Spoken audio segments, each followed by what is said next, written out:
Chamamos agora ao palco Paulo Mourinho. Paulo Mourinho, ele está por aí, não? Está sim, senhor. O Paulo Mourinho é licenciado em Psicologia Clínica, doutor em Neurociências, professor clínico de Medicina Tradicional Chinesa e Homeopatia. Ele é de homeopatia e é uma simpatia. Nosso abraço. Ele vai andar aqui a dançar, como vocês não sabem. É uma palestra em movimento. Dinâmica. Bem-vindo. Visto para aí o meu... está aqui.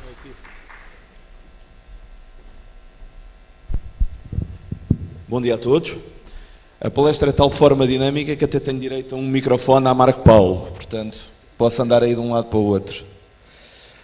Não sei se, entretanto, tenho acesso aqui já ao meu trabalho. Muito bem, uma das vantagens de não se falar em primeiro lugar é aproveitar aquilo que os outros dizem antes de nós. E o Pedro já me poupou o trabalho em muitos aspectos, felizmente, e já não tenho que falar sobre tantas coisas. É preciso eu passar por aqui para o meu trabalho? Ok, eu vou tentar. Ok. Não há problema nenhum. Tudo se faz. Tenho que se calhar vir aqui mesmo à página. Pensamento. Ok, está aqui, está sim senhor. Não há problema nenhum. No problem whatsoever. Então cabe-me a mim falar sobre o pensamento. E é uma coisa interessante falar sobre o pensamento. Por um lado, porque é uma coisa que nós jamais deixamos de fazer. Estejamos na carne, estejamos fora dela, mas nós estamos sempre a pensar.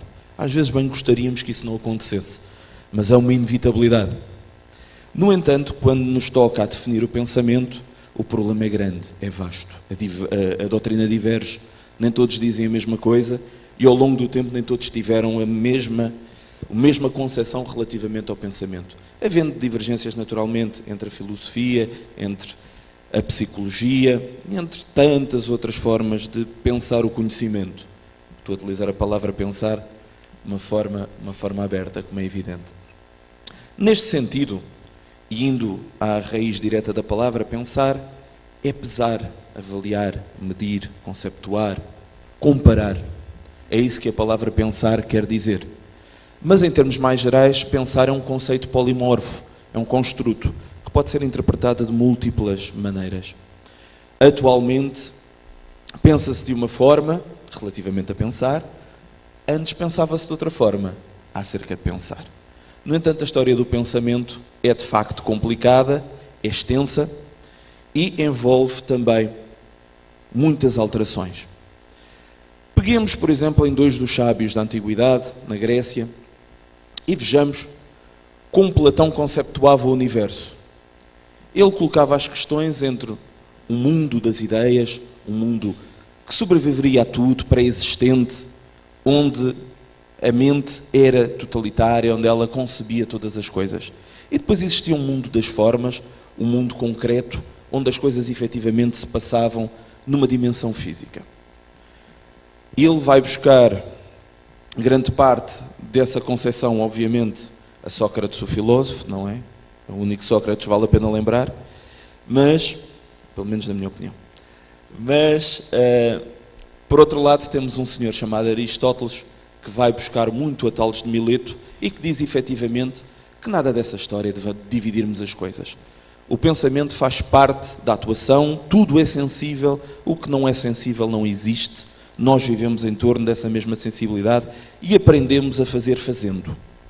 É uma ideia diferente, é uma ideia que vai influenciar a escolástica, que vai influenciar o mundo durante um largo período, sendo que tanto Platão como o nosso amigo Aristóteles vem influenciar também Tomás de Aquino e Agostinho de Hipona, o Santo Agostinho, pais fundamentais da Igreja Católica, e durante muito tempo a escolástica é dominante, dando esta ideia relativamente ao mundo do pensamento, ao mundo das ideias. Depois surge um senhor, um dos senhores mais mal compreendidos da história, um senhor chamado René Descartes, que diz, não senhor, esta história da escolástica, vamos acabar já com isto. Vamos dividir isto entre resistência e res cogita. Portanto, res cogita é o pensamento, res extensa a parte física, a parte concretizável. Só que Descartes, na realidade, era um indivíduo muito espiritual, tremendamente espiritual. Era um indivíduo que acreditava em Deus, acreditava nos espíritos, falou muito sobre a pineal, hoje conhecida como epífise, falou muito sobre o mundo do invisível. Enfim, foi um indivíduo que, apesar de ser considerado na escola dos reducionistas, aliás, falamos muito na maneira de pensar newton-cartesiana, mas tanto Isaac Newton como René Descartes eram espiritualistas, eram indivíduos que acreditavam naquilo que está para além das formas, o que não deixa de ser interessante também para o caso. Avançando por essa história, René Descartes então divide novamente as coisas, mas depois entra a subjetividade de Nietzsche, Sigmund Freud começa a falar sobre o assunto e começamos então a ter o pensamento de uma forma cada vez mais complexa. Pensamento que vem, historicamente, de uma matriz linear e que começa a tornar-se complexa com o evoluir dos tempos. E temos então o pensamento já definido em tempos modernos por cientistas da psique, dizendo, por exemplo, como Carl Gustav Jung, que o pensamento é uma parte reflexional, uma função psicológica que efetivamente é reflexional e que se exprime de uma forma comportamental entre categorias de sim e não, verdadeiro, falso, etc, etc. Depois temos um psiquiatra chamado Antoine Jolivet, que nos diz que o pensamento é não mais do que a forma que o indivíduo tem para entender as coisas e relacioná-las entre si. Depois temos uma quantidade enorme de outros conceitos. E começamos a compreender que esta história do pensamento é vasta. E então, quando pegamos num livro como o Manual Anderson de Psicologia Cognitiva, ele dá-nos uma definição que essa é muito agradável, ajuda-nos a operacionalizar o conceito e que nos ajuda depois a entrarmos na parte do que é o pensamento também para o espiritismo. Onde é dito que o pensamento é a totalidade das funções cognitivas, extraindo os sentimentos e as volições. Portanto, o pensamento é tudo aquilo que existe em termos cognitivos. E o Pedro já falou disso há bocadinho, até quando falou da entrada do carro, etc., dos operadores cognitivos, que são tão importantes, porque as funções cognitivas servem-nos para resolvermos problemas. E resolver problemas é resolver diferenças. Portanto, nós utilizamos as nossas funções cognitivas essencialmente para resolver esses problemas. Então temos diversos tipos de pensamento que ao longo do nosso dia nos são muito úteis. Alguns deles mais algorrítmicos, ou seja, seguindo uma lógica de resolução de problemas. Outros pensamentos que nós temos que, não nos garantindo diretamente a resolução dos problemas, são mais rápidos e passam à frente destas coisas todas. Os chamados pensamentos heurísticos, que nos são muito úteis e que estão na base de grande parte das nossas tomadas de decisão também.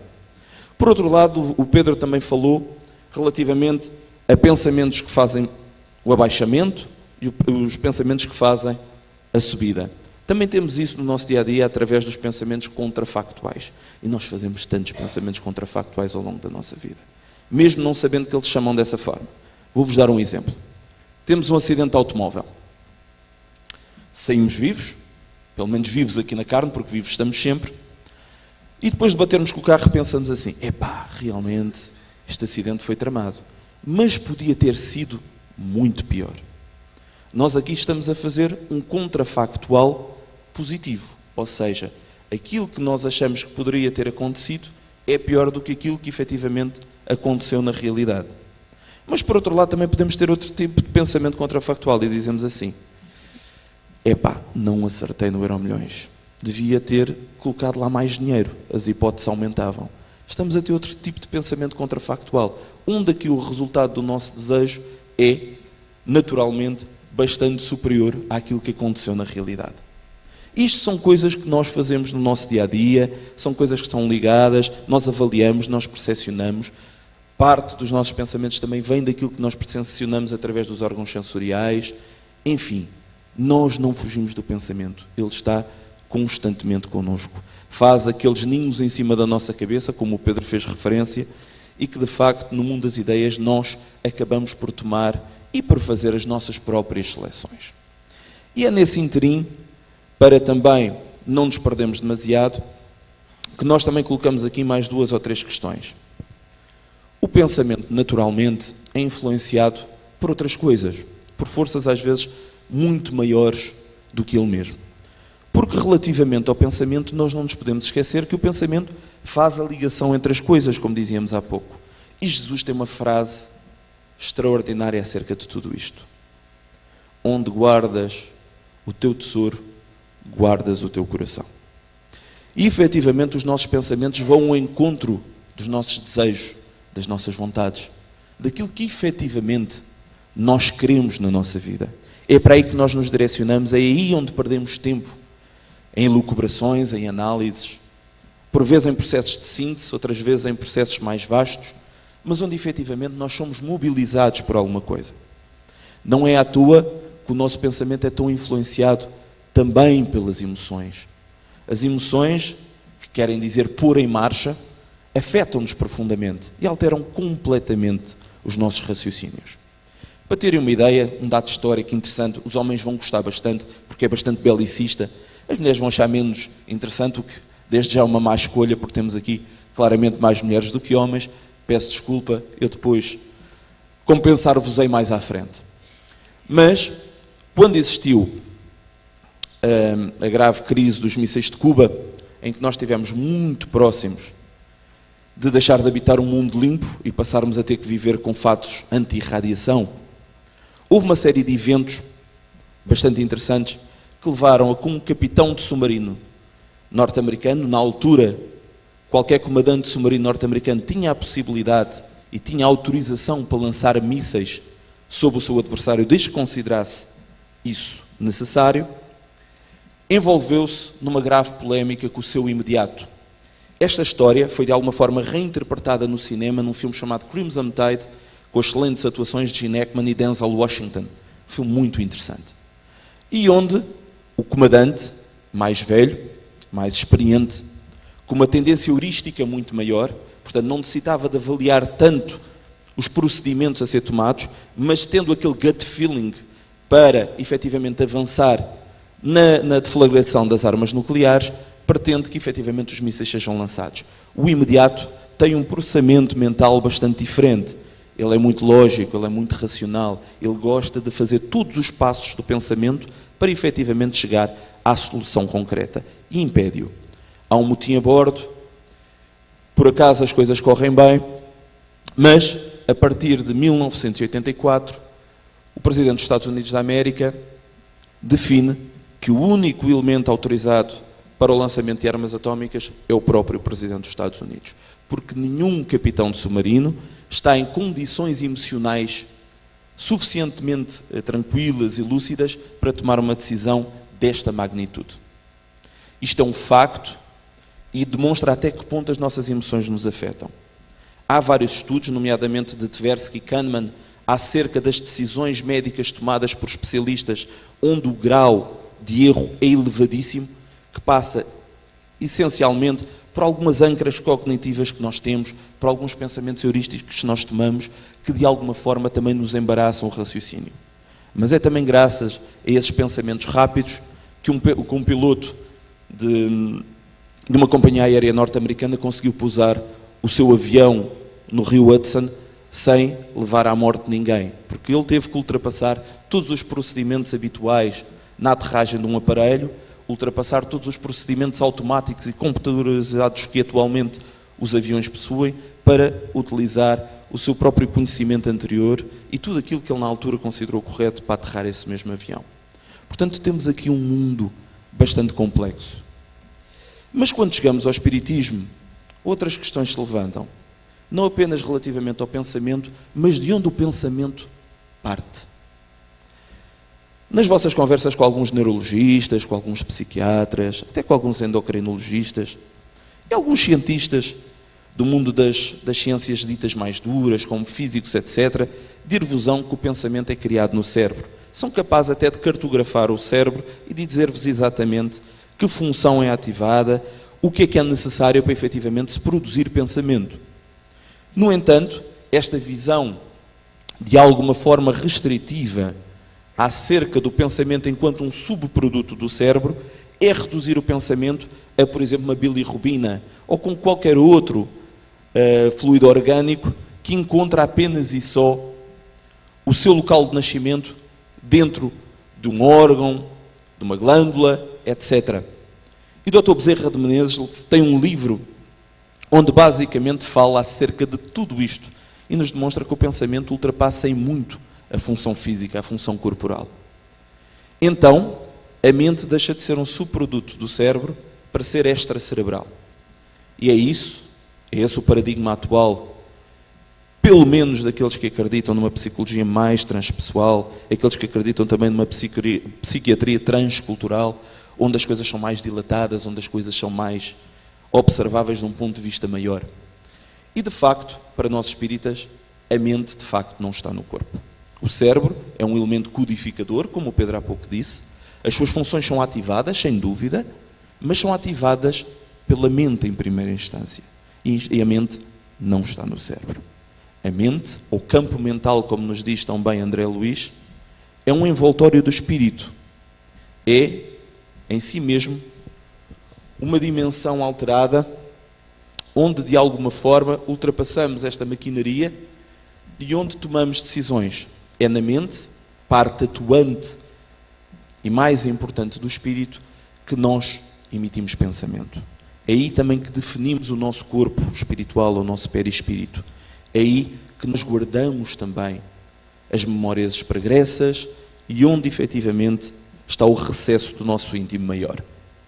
Portanto, a mente ultrapassa em muito esta maquinaria cerebral e algo ainda quase tão indefinível como falarmos de Deus ou do nosso espírito. Porque ainda sabemos menos do que aquilo que julgamos saber. É curioso que numa das perguntas do Livro dos Espíritos é perguntado se ao homem é possível compreender a natureza de Deus. E os Espíritos respondem de uma forma muito interessante. Não. Para isso falta-lhes um sentido. Algumas pessoas entendem esse sentido como um sexto, sétimo, oitavo sentido. Eu prefiro pensar que é um sentido caminho. Uma forma de atingirmos um estado de consciência que nos permite entender Deus, não apenas por aquilo que nos parece, mas precisamente aquilo que entre nós é possível encontrar. Porque efetivamente Ele está em nós, está claramente no nosso espírito, está também nos processos mentais, como é evidente. E neste caso, quando falamos então desta mente que ultrapassa o corpo, nós percebemos uma nova característica do pensamento, ou pelo menos uma maneira de vermos o pensamento como nenhuma outra. É uma forma de comunicação rápida, uma forma de comunicação idónea, uma forma de comunicação consistente. Umas vezes para o bem, outras vezes para coisas não tão boas, naturalmente. Mas, Pedro há bocadinho falava nas funções telepáticas, é verdade que sim, nós transmitimos o pensamento uns em direção aos outros, o pensamento ganha forma na ideia de fluido cósmico universal, que para nós espíritas é, sem dúvida, a base para o universo físico e também para a união com o princípio espiritual, e onde o pensamento é substância, é força, tem dimensão, é possível emiti-lo. E como tal, outras inteligências vão captar o nosso pensamento. Inteligências na carne, inteligências fora da carne.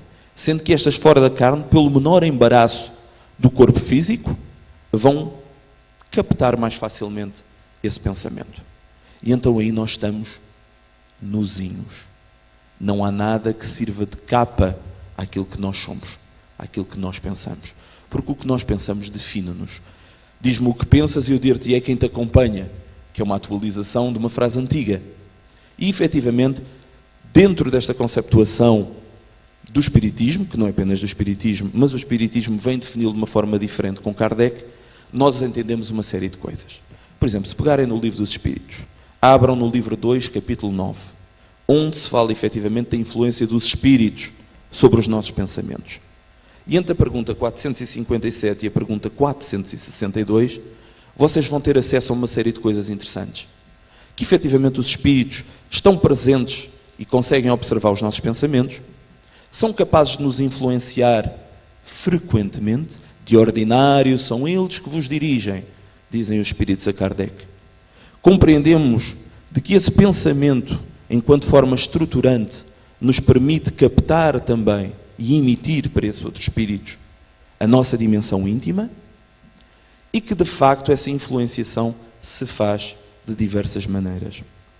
Um pensamento positivo, um pensamento de bom teor vibratório, leva-se muito acima da matéria e vai buscar o mesmo teor vibratório em espíritos que de alguma forma nos vão assessoriar, ajudar no nosso dia-a-dia, nas questões mais importantes do nosso dia-a-dia. Nos nossos pensamentos mais rasteiros, eu sei que não são muitos, mas nos nossos pensamentos mais rasteiros, e de facto esse teor vibratório baixa e vai captar imediatamente abaixo. O Pedro há bocadinho falou sobre a oração. Ora, a oração é epítome do pensamento glorificado. É a nossa ligação ao divino, é a nossa ligação aos planos mais altos da vida.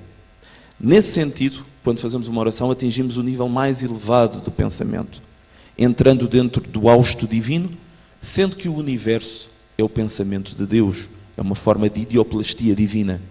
E então captamo-lo de uma forma extraordinariamente intensa e contribuímos para ele da mesma forma. Portanto, nesse sentido, nós nunca nos libertaremos do resultado do nosso pensamento, do nosso desejo, da nossa vontade, daquilo que efetivamente queremos na nossa vida.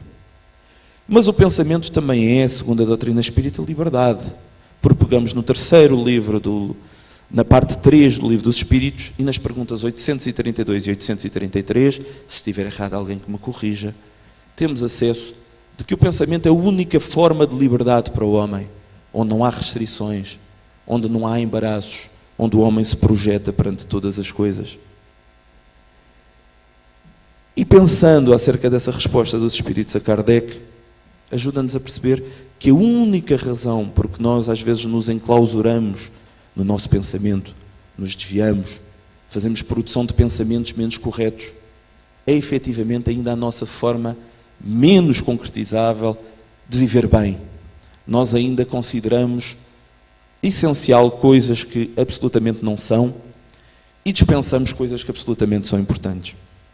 Nesse sentido, é para eu cantar? Também posso fazer. Para bem de toda a gente é melhor continuar apenas a falar. Mas nesse sentido, nós encontramos também as peias do pensamento de alguma forma ligadas às coisas que são eminentemente mais materiais. Uma das formas que desvirtuamos mais a liberdade do nosso pensamento é a forma como, de alguma forma, ruminamos em termos de coisas perfeitamente acessórias na nossa vida. Dão-se por vezes verdadeiras fixações mentais como consequência do monoideísmo, a forma como constantemente estamos em torno da mesma coisa.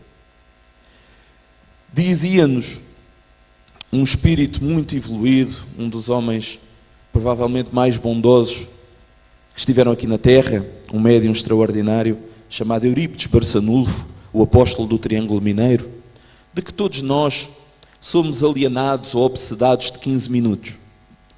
Porque no nosso dia-a-dia há sempre períodos em que efetivamente nós deixamos cair o nosso teor vibratório e embaraçamos a nós próprios, permitindo que espíritos também de menor valia se assessoreiem de nós ou que pelo menos coabitem com os nossos pensamentos. Porque isto também tem muito que se lhe diga. Quando alguma coisa corre mal, quando o nosso pensamento está aquém daquilo que nós pensamos, quando passamos a noite a dizer disparates, atribuímos habitualmente essa questão aos espíritos que estão à nossa volta. Coitadinhos, não é?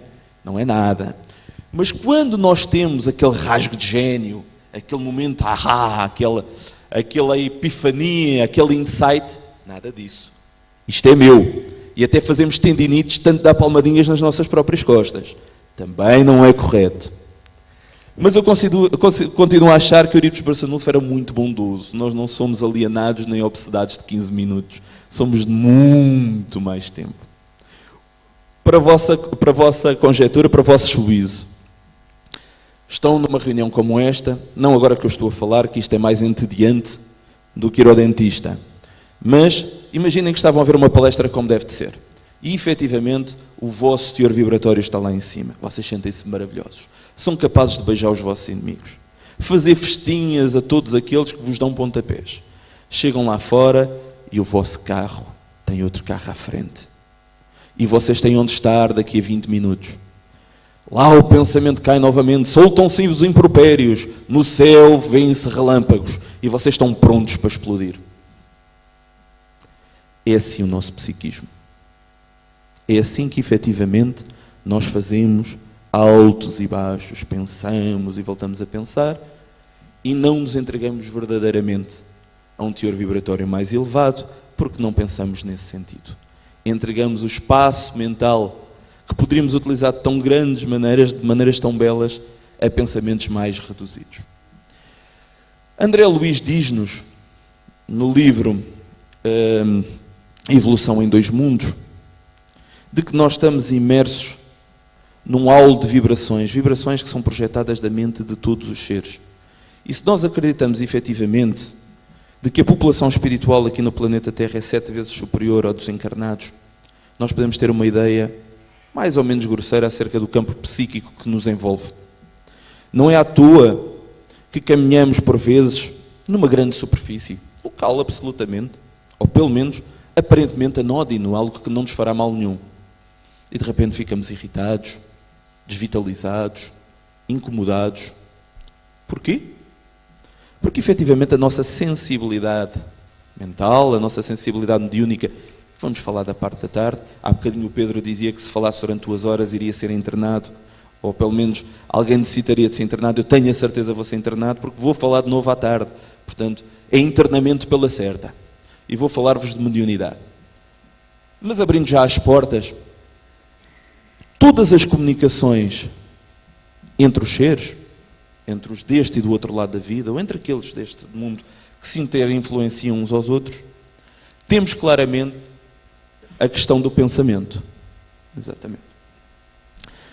E nós sentimos psicosferas, nós sentimos de alguma forma a influência do pensamento dos outros, não apenas daqueles que estão naquele momento. Sentimos como se as paredes estivessem impregnadas de um determinado psiquismo. Isto porquê? Porque sendo o pensamento uma forma real, uma forma concreta, uma emanação de energia que pode se transformar em matéria, veja-se a influência atual e desde já também o entendimento que já fazemos acerca das doenças psicossomáticas, nós entendemos a influência do psiquismo sobre as formas físicas.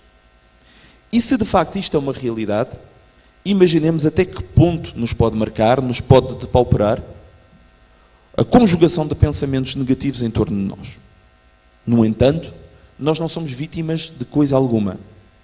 Já nos diz Hermínio Correia de Miranda, no seu livro Diversidade de Carismas, de que ninguém rouba o condomínio espiritual de ninguém. Nós é que abrimos a porta, nós é que permitimos ser influenciados por essas mesmas psicosferas.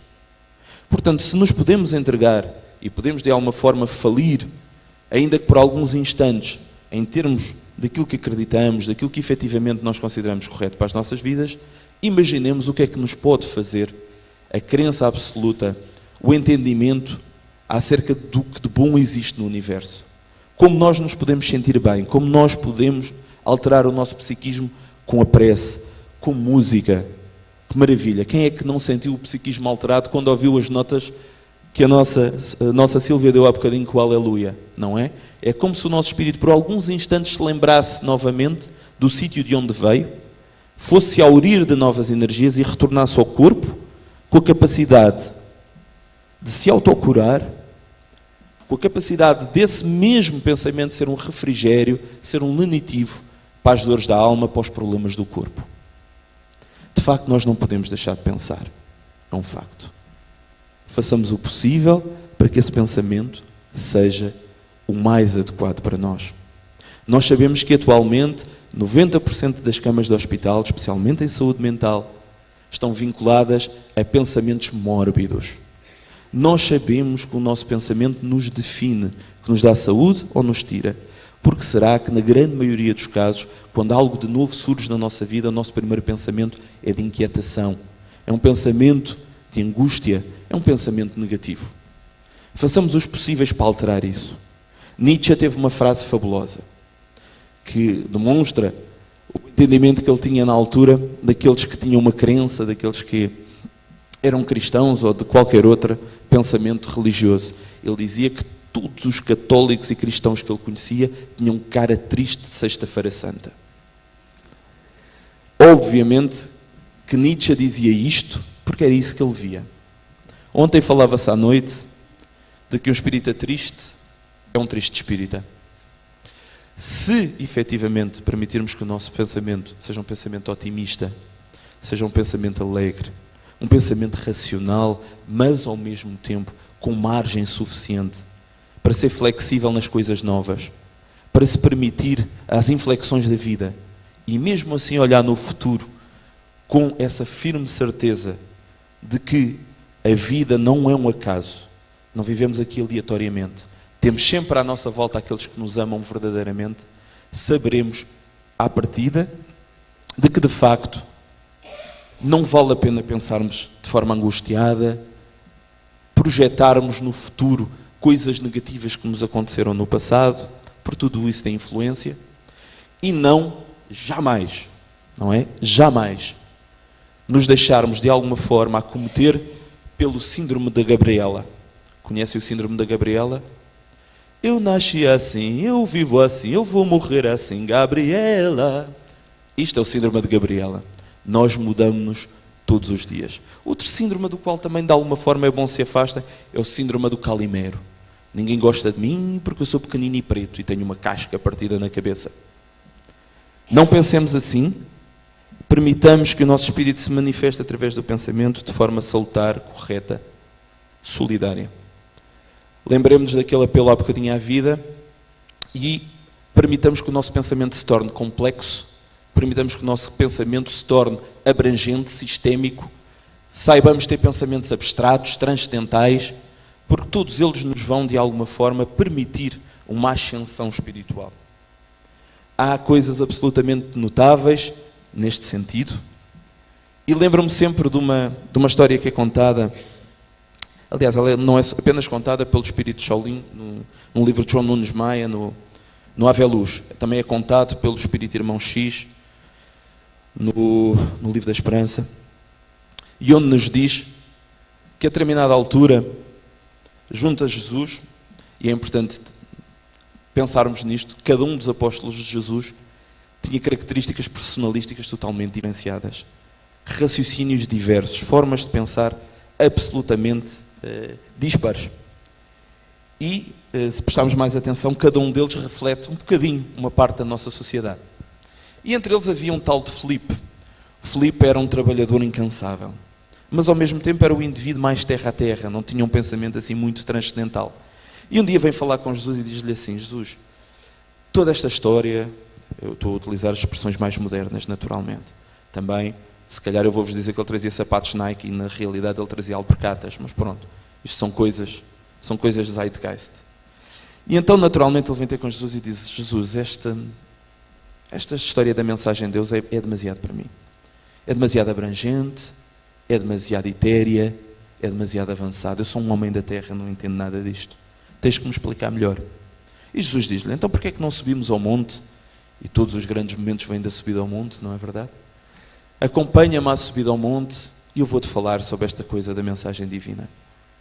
E então Jesus começa a subir pelo monte e Filipe vai atrás e Filipe diz: não podemos subir ao monte, mestre. São 12 da tarde. Já viste o sol? Vamos morrer. E Jesus lhe diz: continuemos. Vai avançando e vai falando sobre a boa nova e Filipe vai andando atrás, ficando um pouquinho mais para trás, porque em vez de ter os tais ténis da Nike, ele traz alpercatas e as pedras vão entrando dentro das sandálias, ele tem dificuldades a andar. E então Jesus vai falando cada vez mais à frente e ele vai ficando para trás. E já não consegue ouvir a prédica de Jesus. Mais tarde, já sentido derrotado pelas pedras, ele senta-se no chão. E Jesus, que já fazia o caminho inverso, descendo do monte, vem ter com ele e diz: Filipe, o que se passa, homem? Por que não me acompanhaste? E Filipe lhe diz: mestre, não vês que tenho as sandálias cheias de pedras? Como é que eu conseguiria caminhar atrás de ti? E Jesus lhe diz: vês, Filipe, quando preocupado com o sol, que a todos acalenta, que todos ajuda, que todos beneficia, assim como a vontade de Deus, tu deves te preocupar apenas com as pequenas pedras que estão no teu caminho. Apenas isso te impede o teu pensamento, apenas isso te impede a tua fé. Muito grato a todos pela vossa paciência. Até já.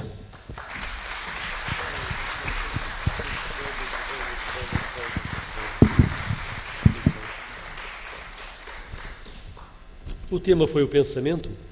Lembram-se de não há machado de corte, raiz ao pensamento, não há morte para o vento, não há morte. Mas vejamos que, porque é livre como o vento, porque é livre. Mas o pensamento livre, de facto, vai encontrar sintonias também do outro lado. Lembro-me de um livro extraordinário, tinha para uns 14 anos, que era Os Pobres, de Raul Brandão. E tem um prefácio de Garra Junqueiro, que tomou conta do Espiritismo em Paris. E dizia que orar é o superlativo divino do cantar. Se cantar é uma coisa maravilhosa, como vimos aqui, o orar é uma coisa muito superior, superlativo divino. Quando oramos, de facto, desbravamos o universo.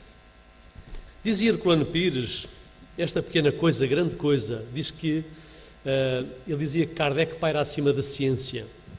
O Espiritismo realizou o toque de verdade na cultura humana. Tocou nos pontos essenciais da comprovação da realidade universal pelo homem.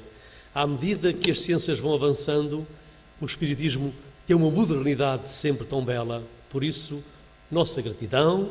O corpo físico está, de facto, a necessitar de qualquer coisa, nem que seja de um cafezinho. Vamos fazer um intervalo e a vossa alegria agora para o convívio. Muito obrigado. Até já.